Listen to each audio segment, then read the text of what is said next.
abra sua Bíblia no Evangelho de João. Mateus, Marcos, Lucas e João. João 5. Poucos versículos e uma história aonde o mestre aparece para fazer o bem para alguém. Próprio do Senhor Jesus, né? João 5, do 1 ao 15. Depois disso, havia uma festa entre os judeus e Jesus subiu a Jerusalém. Ora, em Jerusalém, à próxima porta das ovelhas, um tanque, chamado em hebreu Betesda, o qual tem 5 alpendre. Nestes jazia grande multidão de enfermos, cegos, coxos e paralíticos, esperando o movimento das águas, porquanto um anjo descia em certo tempo ao tanque e agitava a água, e o primeiro que ali descia, depois do movimento da água, sarava de qualquer enfermidade que tivesse. E estava ali um homem que jazia 38 anos, se achava enfermo. E Jesus, vendo este deitado e sabendo que estava neste estado havia muito tempo, disse-lhe: queres ficar são?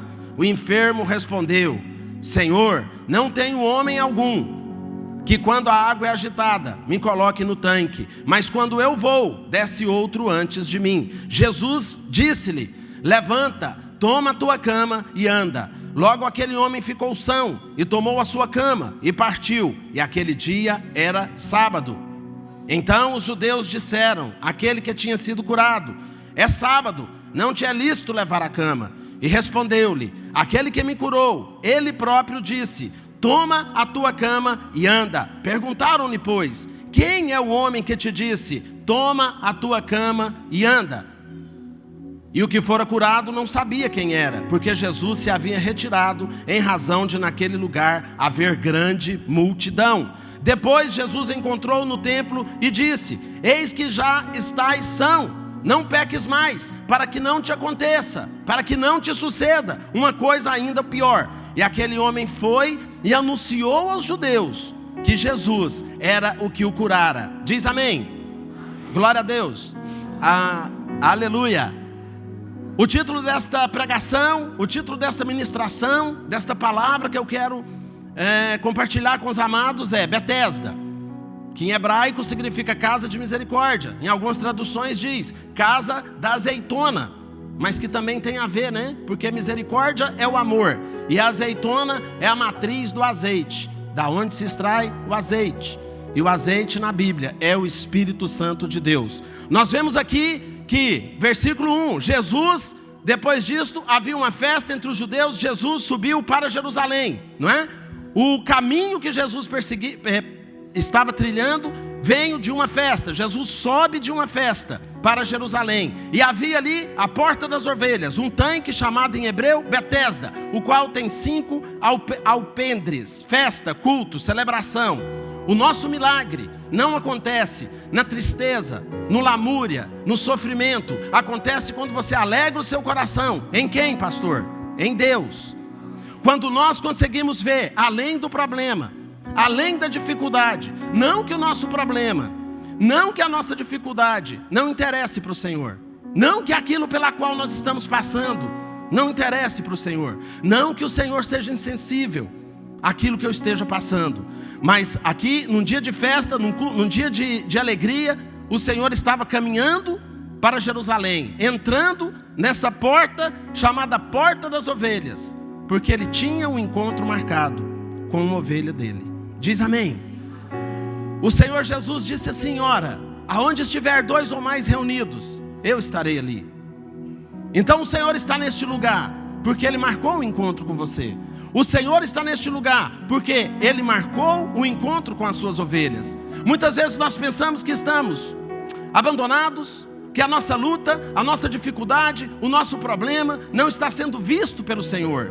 E isso nos entristece, e isto nos amortece, e isto nos afasta dos caminhos de Deus. Jesus vai por este caminho, vai para essa festa, segue ali até essa porta para encontrar um único homem. Próximo das portas, desta porta das ovelhas, Jesus aparece ali e ele está ali naquele momento, como está aqui. Nós viemos para um culto muitas vezes de uma maneira muito religiosa.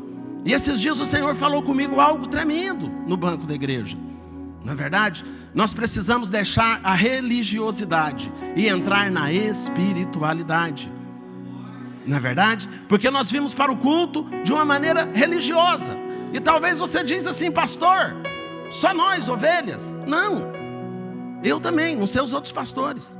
Nós vamos nos acostumando tanto com a bênção de ser salvo. Diz amém.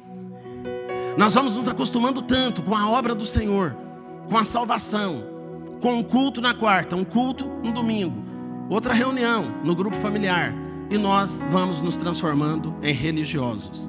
No decorrer da história você vai perceber que este homem, ele se transforma num religioso, não é verdade? Olha o versículo 2: em Jerusalém, à próxima porta das ovelhas, um tanque chamado em hebreu Betesda, o qual tem 5 alpendre. Neste tanque jazia grande multidão de enfermos, cegos, coxos e paralíticos, esperando o movimento das águas. Olha o que eles criam: porque um anjo descia em certo tempo ao tanque e agitava as águas, e o primeiro que ali descia, depois do movimento da água, sarava de qualquer enfermidade. Eles esperavam um milagre, mas de uma forma religiosa. Em lugar nenhum da Bíblia diz que realmente o anjo ia lá. Jesus não confirmou essa história. Jesus não disse: espere o anjo para aquele homem. Mas ele esperava que eles todos esperavam um anjo que iria agitar aquela água. Eles todos esperavam que em certo momento um anjo agitaria e o primeiro que entrasse seria curado. Eu não vou entrar no mérito se o anjo agitava. Eu não vou entrar no mérito se realmente acontecia, se Deus mandava esse anjo ou não, porque Deus pode fazer o que Ele quiser. Eu vou entrar na palavra, não é verdade? Porque na verdade a ênfase da história é de deixarmos de sermos religiosos. Eu sei que aquele homem esperou 38 anos de uma forma religiosa e ele não conseguiu a bênção dele. O que diz o versículo 5? Estava ali um homem que havia 38 anos e se achava enfermo. Jesus, vendo ele deitado e sabendo que estava nesse estado há muito tempo, perguntou: você quer ficar curado? Você quer ser são? Você quer ser abençoado? Sabe, queridos, muitas vezes nós estamos esperando o nosso milagre de uma forma totalmente religiosa. Se não for do meu jeito, se não for na cartilha que eu aprendi, e Deus nos surpreende. Diz amém, né? Deus nos surpreende em cada culto, em cada reunião. Tem uma psicóloga, eu não sei o nome dela, eu esqueci. Ela disse assim: você só recebe aquilo que você está ligado. Ela falava isso para aquelas pessoas que são muito supersticiosas, que têm medo de macumba, que têm medo de um monte de coisa. Mas no mundo espiritual é assim também. Você só recebe naquilo que você está conectado. Se você vem ao culto de uma maneira religiosa, você está lá no tanque da Betesda, esperando o seu milagre. Mas se você não está conectado, se você não está conectado na palavra, se você não está conectado na oração, se você não está conectado naquilo que é ministrado sobre a sua vida, não recebe. Não recebe. Tem 38 anos que eu estou esperando uma bênção aqui, né? E não recebeu. Precisamos entrar então que jeito? Na reunião, o culto ao Senhor, participar do culto e não assistir ao culto. Nós assistimos muitas palestras nas nossas profissões. Eu sou gestor de trânsito, eu tenho que assistir um monte de palestra por ano, senão não ganho umas promoçãozinhas lá. E você é obrigado a participar daquilo. E tem reunião daquela que eu só assisto, porque é só cumprir tabela. Mas algumas me interessam e eu participo. Quem está entendendo? Na nossa igreja, em qualquer igreja, na igreja do Senhor Jesus, você só recebe aquilo que você participa. Lá em 1 Coríntios 4, Paulo diz assim, que os homens considerem, os ministros, aquele que sobe para ministrar, né? Nos considerem ministros de Cristo e dispenseiros dos mistérios de Deus. Quando o seu pastor ou qualquer outro pastor que subir aqui disser Deus abençoe sua vida, diga um amém de coração que você será abençoado. Diz amém. Deus abençoe sua vida. Deus abençoe sua casa. Deus abençoe sua família. Não é? Em nome de Jesus. Eu preciso estar ansioso por isso. De uma forma religiosa, amém. De uma forma só participativa, de uma forma não participativa, só assistindo, amém. Aí estou aqui, glória a Deus. As palavras que abalam o inferno, amém, aleluia, e glória a Deus, com fé, né, pastora? Amém, aleluia, glória a Deus, eu creio. 1 Coríntios 2,14.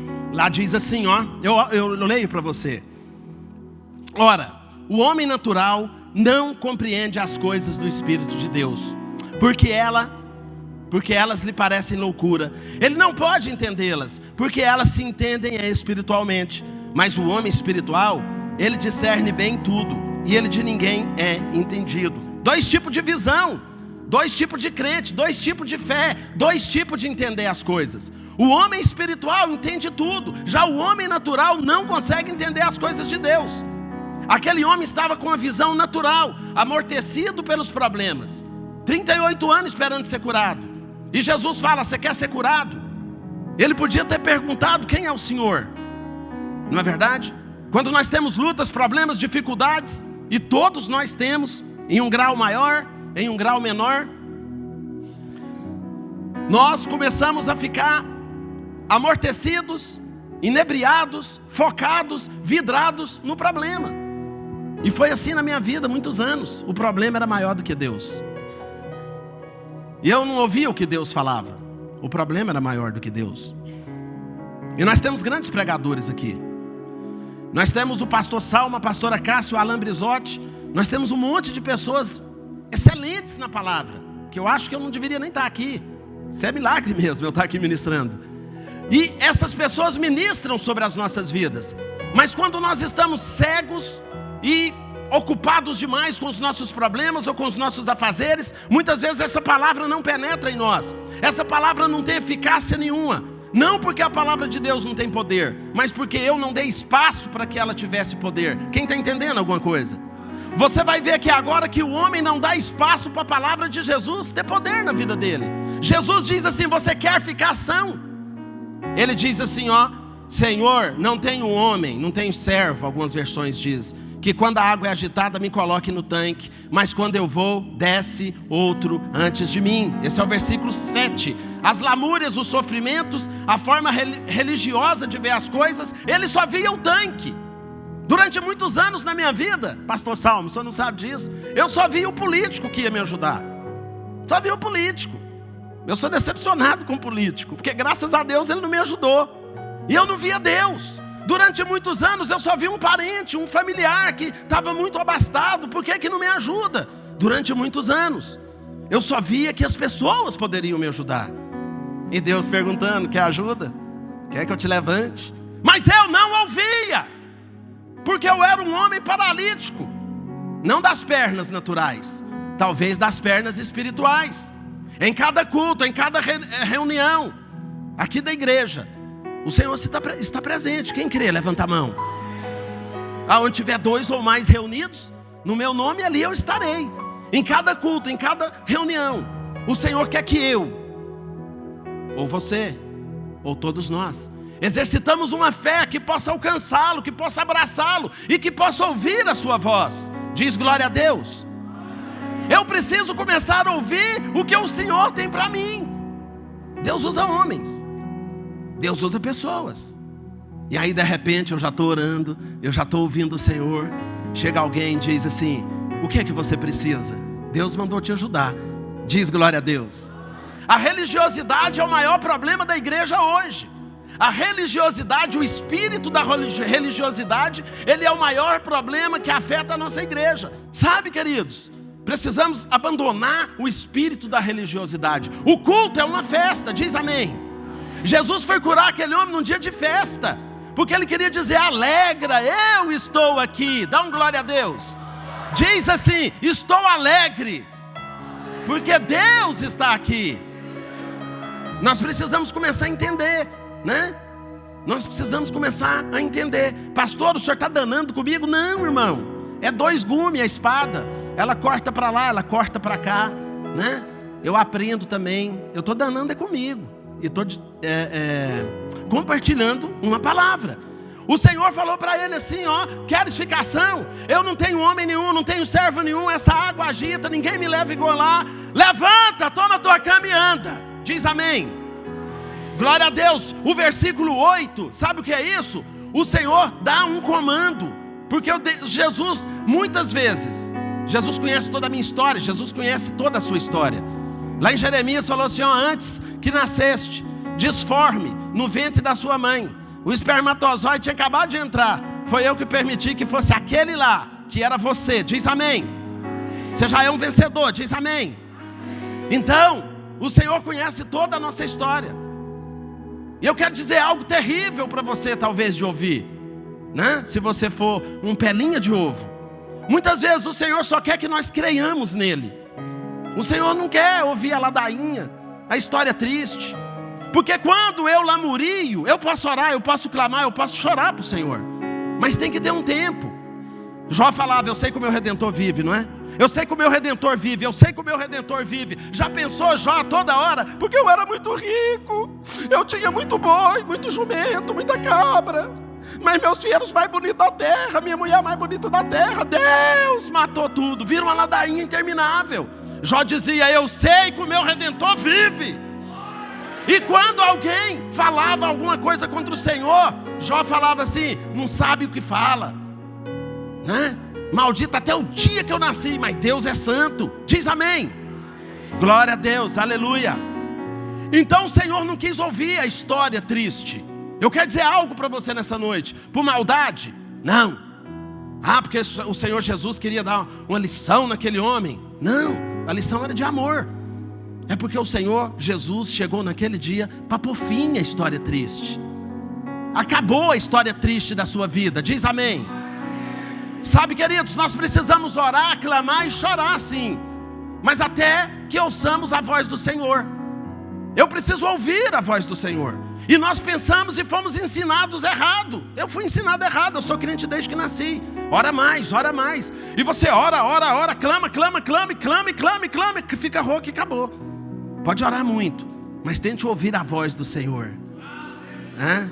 Através do sábio, através da criança, através da Bíblia, né? Através da pregação. Eu costumava dizer lá na igreja que eu dirigia assim, olha só, você tem 3 oportunidades de ouvir a voz do Senhor num culto. Você tem 3 oportunidades: durante as orações, durante o louvor e durante a palavra, né, pastor? O pessoal mais antigo, um pouquinho igual eu, nós recebíamos orientações pelos hinos. Quem já recebeu? O hino conta ali um pedaço da sua história. Você fala, Deus falou comigo, no hino. Mas hoje nós vimos de qualquer jeito. E eu falo de mim. Quantas vezes eu estou no banco ali, abraçando o irmão, beijando o outro, conversando, e o louvor está tocando. Já perdi a chance de ser abençoado no louvor. Quantas vezes dei uma oração aqui, Deus, em nome de Jesus, abençoa meus irmãos, Senhor, abre portas, essa semana é de bênção. E eu estou ali no celular. Já passou a minha chance de ser abençoado na palavra. E aí quantas vezes vem uma ministração aqui maravilhosa, né? Maravilhosa. E aí eu falo, não, eu nem vou não, aquele pregador lá, eu não vou não, né? Obrigado por você ter vindo, eu sei que não foi por mim, foi pelo Senhor. Porque muitas vezes eu fiquei sabendo que a pessoa ia lá e falar, esse aqui eu não vou não. Eu quero dizer algo para você nessa noite. Eu quero dizer algo para você nessa noite. É maravilhoso o caviar, é maravilhoso a lagosta, o atum, é maravilhoso o camarão, mas ninguém aguenta comer isso todo dia. Aguenta, pastor? Você empola tudinho, te dá alergia lá dos 3º grau, você vai parar no hospital. O arroz com feijão é o que nos sustenta, diz amém. Eu amo a palavra do pastor Carlos Vilela, né? Caviar, pastora Cássia, pastor Salmo, as lagostas boas, né? Pastor Alain Brizotti, ó, mestre internacional. Não perco uma quando ele está aqui pregando. Mas eu sei que eu preciso de um arroz com feijão. Eu sei que eu preciso do básico, porque senão eu não sobrevivo. Queres ficar são? Senhor, está doendo, estou passando, estou sofrendo, estou chorando. Queres ficar são? Senhor, o senhor sabe o que é? Não tem ninguém para me ajudar. Levanta e anda. Diz amém. O Senhor falou, não é do seu jeito. Não é na religiosidade de uma água que tem que mexer, né? A palavra diz que enquanto Jesus pregava, o povo era curado. A imposição de mão é muito boa. A Bíblia diz, está alguém doente, traz aí, chama o presbítero, põe azeite e ora. Mas se você está ligado no Espírito, seja curado em nome de Jesus. É assim com Deus. Pode ser do jeito A, pode ser do jeito B, porque existe uma multiforme sabedoria de Deus. Só não vai ser do meu jeito religioso. Eu sou muito bom porque eu vou na igreja demais, porque eu oro demais, mas eu não estou ouvindo o Senhor. Sabe o que ele diz? Levanta e anda. Logo aquele homem ficou são, curado, e tomou sua cama e partiu. Mas aquele dia era sábado. A bênção se concretiza, porém há os entravamentos, porém há os enfrentamentos com quem não é do Senhor. Sabe, naquela época os fariseus perseguiam o Senhor Jesus. Falou: escuta, você não era o aleijado lá do Betesda? Era. Quem te curou? O que você está andando? Por que você está carregando a cama? Religiosidade novamente. Diz assim: misericórdia.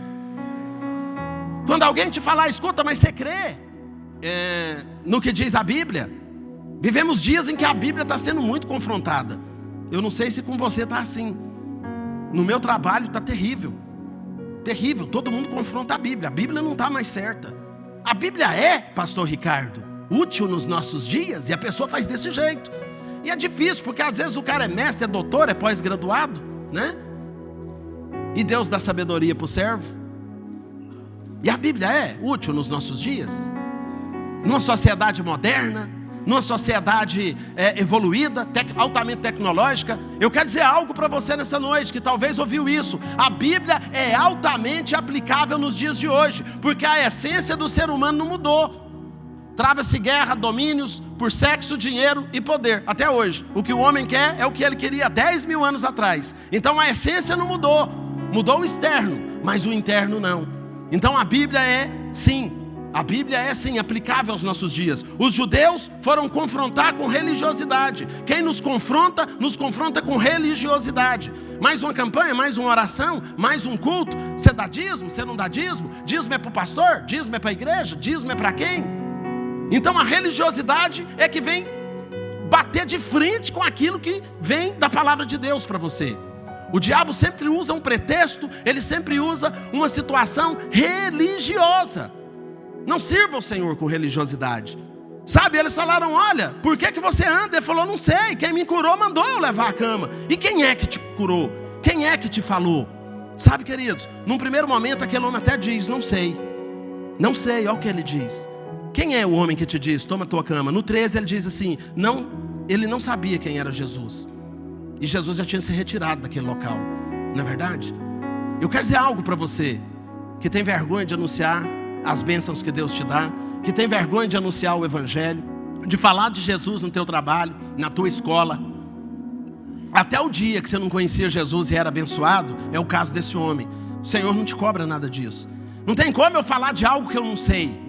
Mas a partir do momento que você sabe que o abençoador da sua vida é o Senhor Jesus, você passa a ter sim um compromisso de ser um multiplicador da vida de Deus, né? A primeira bênção que Deus dá no jardim do Éden não é prosperidade, não é financeira, não é ouro e prata sem limite.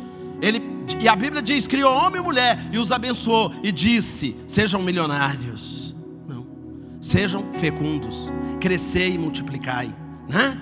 Eu louvo a Deus porque eu sei que o pessoal está de férias, no mês de férias, mas a igreja não pode ter banco vazio. Quem tem que anunciar as maravilhas daquele que me tirou do império das trevas para o reino da luz sou eu, é você. Diz amém.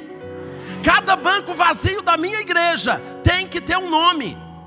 Tem que ter um nome. Você tem que pôr a mão no banco e falar o nome do seu filho, do seu pai, do seu irmão, do seu vizinho, do seu colega de trabalho. Banco tem nome. Ele diz: eu não sei. Aquele homem que me curou mandou eu carregar. E não se sabia, porque Jesus tinha se retirado. Depois Jesus o encontrou no templo e disse: eis que já estás são, não peque mais, para que te não suceda coisa pior. E aquele homem foi e anunciou os judeus. Ele confrontou quem perseguiu ele. Ele confrontou o sistema farisaico.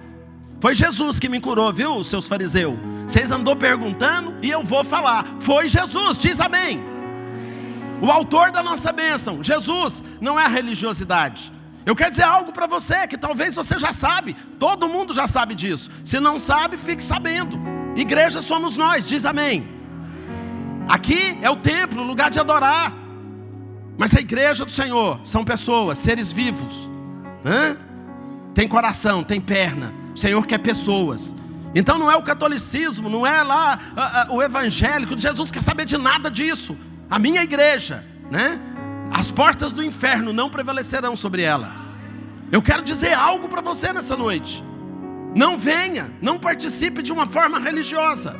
Vamos prestar um culto alegre ao Senhor. Eu nunca tive na África. Deus ainda há de me levar lá. Mas o pastor Salmo já teve. Diz que em algumas cidades, pastor, não sei se é verdade, o povo vem na hora do dízimo e da oferta pulando e cantando de alegria. Participam do culto, né? Não assistem o culto. Eu vi uns vídeos no YouTube, parece um festival de rock na hora do louvor, né? E fica lá e roda. Porque tem alegria. Nós precisamos restaurar essa alegria de servir ao Senhor. Porque aí nós vamos começar a ouvir o que o Senhor está perguntando, né? Muitas vezes falamos: Senhor, o Senhor não fala comigo.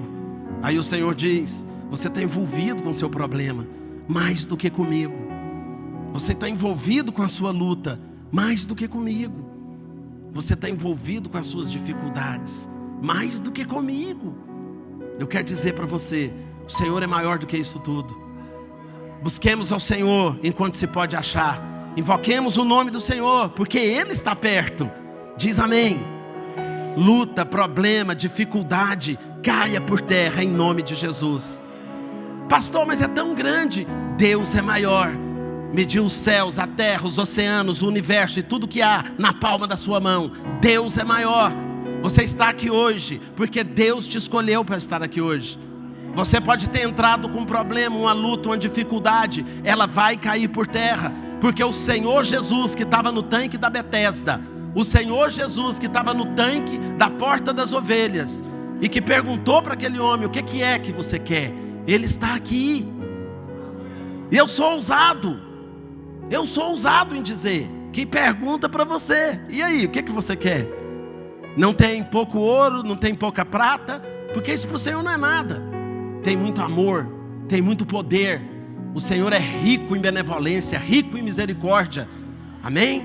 E o Senhor pergunta nesta noite: o que é que você quer? Eu acho sinceramente que nesta palavra, não é eu, não é você, somos todos nós. O Senhor nos convida a tirar essa capa de religioso, né?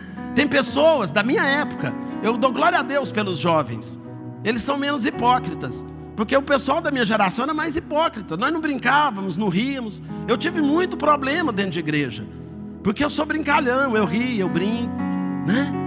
Dentro dos limites. Em algumas igrejas eu era presbiteriano, tradicional, conservador. Eu falava: e aí, pastor, só assistiu o jogão lá do Goiás? Tá no banco, é disciplina. E eu falava: meu Deus, não pode assistir o jogo do Goiás. Não podia. Podia, pastor Salmo? Não. Do Vila podia. Você sabe como que chamava short? Calção, não era, pastor Salmo? Calção, os shorts eram calção. Não podia usar short. Você tinha que andar domingo e na rua de camisa de manga comprida. Mas era tudo religiosidade. Não líamos lá que por dentro não estava legal daquele tanto. Não estava bonitinho assim, né? Então eu quero dizer isso para você. Depois de uma palavra desta, não que tenha sido excepcional, maravilhosa, eu acho que numa escala de 1 a 10 eu fiquei devendo uns 3, não é isso. Eu digo que depois de uma palavra em que o Senhor nos convida a largarmos de ser religiosos, eu acho que a primeira coisa que nós precisamos pedir ao Senhor: Senhor, renova meu coração, renova minha mente, tira todo o espírito de religiosidade, porque eu não consigo enganar o Senhor, porque eu não sou esse cara aí desse tanto, né? Um dia o pastor Salmo chamou aqui na frente, fez uma pregação, falou: olha, sobre frustração. Você se sente frustrado, fica com vergonha não. E eu falei no banco: Senhor, eu estou aqui há tão pouco tempo. Aí eu vou lá na frente e eu vou assumir que eu estou frustrado comigo mesmo, com a vida, com o meu emprego. Não com o Senhor, mas eu vou lá. E Deus falava: vai se você quiser, vai perder a bênção. E o pastor Salmo ainda falou: não tenha vergonha não, meu irmão, vem aqui, né? Talvez é melhor passar uma vergonha e ser abençoado, sabe? Do que não passar vergonha nenhuma e ficar 38 anos esperando uma bênção, né? Eu quero dizer algo para você nessa noite. Eu sou exigente com a palavra. Eu sou exigente com a palavra de Deus. O alimento nesta igreja, não da minha parte, não me louvo nisso. O alimento nesta igreja é tremendo. O alimento nesta igreja é para nós sermos crentes verdadeiros. É para nós sermos crentes cheios do Espírito Santo. E eu não falo isso porque estou na presença do pastor Salmo, não. Eu fiquei 3 anos e 3 meses esperando uma igreja para congregar. Porque se eu contar para vocês o que eu vi por aí, não tem nem condição. Então, se você está no lugar aonde o Espírito do Senhor tem liberdade, aproveite essa liberdade. Amém?